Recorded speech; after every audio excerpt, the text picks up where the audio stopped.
don't tell people what you know. Right. Keep them poor. But unfortunately, the poor will always be amongst us because it starts up here. It's in their words, and the words become flesh. But when they say I can't afford it or I can't do that, they become what they say. And I made so many people, I can't afford it. You think I'm made of money?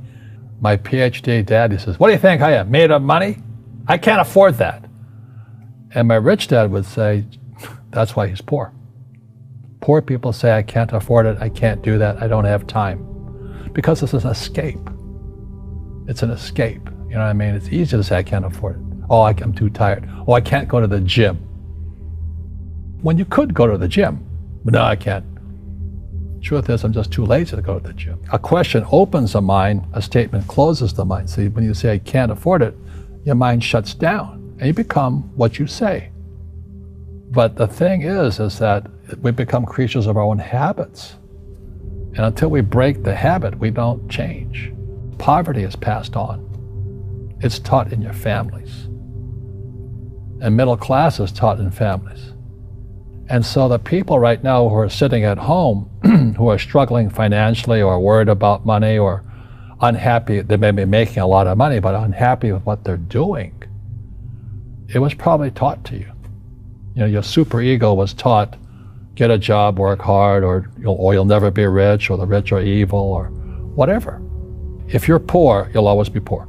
Just like most pro athletes, they make millions of dollars, and 65% are bankrupt 5 years later. It's because they come from poor families. Now you tell them that, they get very angry at you. It's the rich fault. It's you guys ripped me off, and the government ripped me off.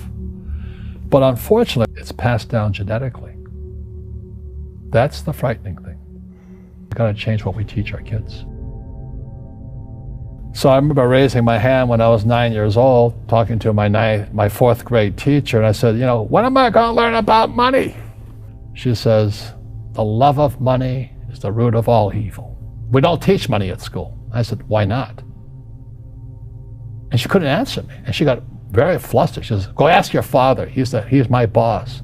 So my father was the head of education, PhD, all that stuff.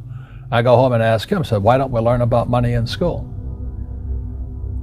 And he looked at me and says, because the government doesn't let us teach that subject. The government tells us what we can teach and what we can't teach. And I thought that was strange. And I said, but aren't we going to school to learn about money? He says, no, your job is to get a job. I said, but you get a job to earn money. He goes, no, you're supposed to just get a job. And I went, no. Isn't the purpose of a job to earn money? He goes, you're correct. I said, so why don't I just learn about money?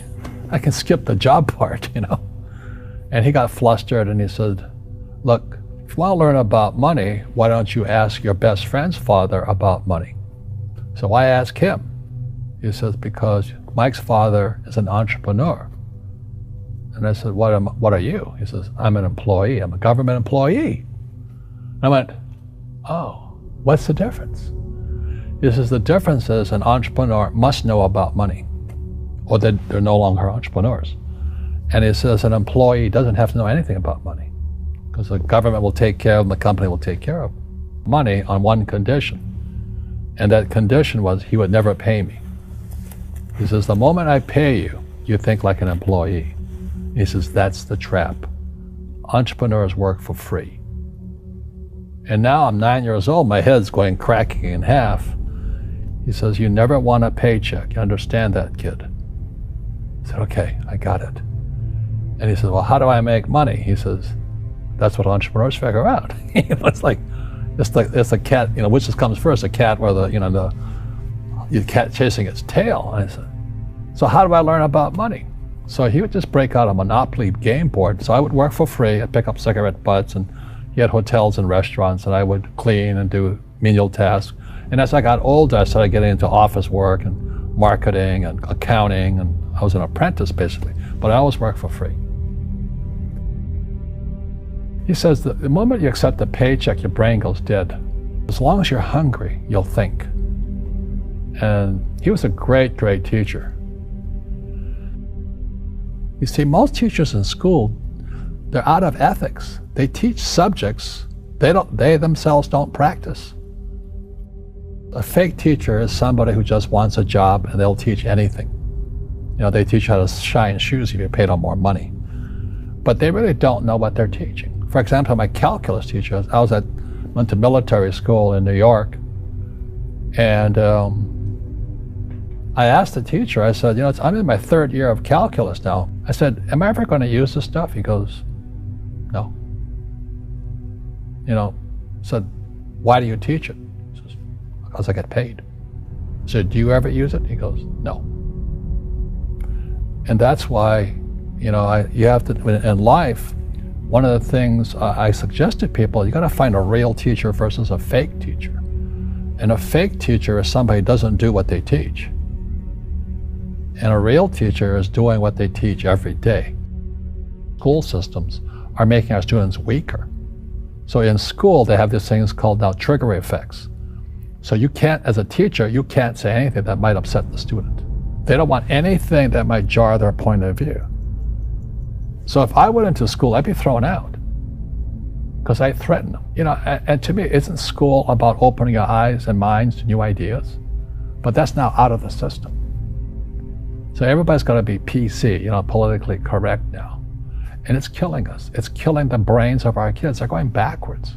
But in their minds, they're more enlightened. If I didn't have ideas that shook me, I wouldn't learn anything new. But now these trigger mechanisms, we're actually making our students weaker in school. My success comes from spirituality, not finance. You see, people say, well, why don't you give the poor money? So the only problem with that is it just creates more poor people. You give a man a fish, you get a lot of people who want more fish, but you teach them to fish. We're more antagonistic, more antisocial. Social media is antisocial. That's the danger part. So the reason I'm speaking on spirituality, we got to evolve.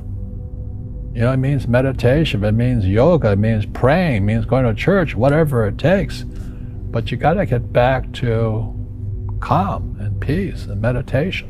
One generalized principle is emergence through emergency. So when you look at the word emergency, the base word is emerge. The only way humans evolve is via emergency. And a big one's coming. And it's going to be, as we all know, our banks have ripped us off immensely. They're just a bunch of crooks. I don't know how they can live with themselves. But the bankers rip off trillions and they get bonused in billions. Nobody goes to jail. That's the sickness of our society. So that's why I write about financial education. It's almost like self-defense. It's almost like taking judo against our own government and our own banking systems and Wall Street. People who are afraid of making mistakes, like they teach in school, they don't ever grow.